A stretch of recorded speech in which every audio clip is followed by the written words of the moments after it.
Hello, this is Dr. Kerry Ford, and today we're beginning to look at the area of logic. We're looking at part 3 in this study.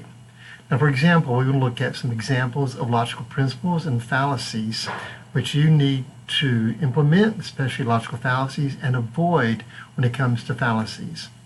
For example, here is one talking about Friedrich Nietzsche, one of the most important philosophers, or at least influential philosophers of the last 60 years. Although he died in 1900, his impact was not really felt across most of the Western world into the 1960s. Here is the fallacy.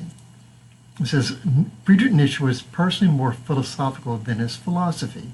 His talk about power, harshness, and superb immorality was the hobby of a harmless young scholar and constitutional invalid. Now, which logical fallacy is being committed here? It is the fallacy of ad hominem. Because when you start attacking him as being young, harmless, constitutionally invalid, well, basically, you've attacked his body, you've attacked things about him that has nothing to do with logic.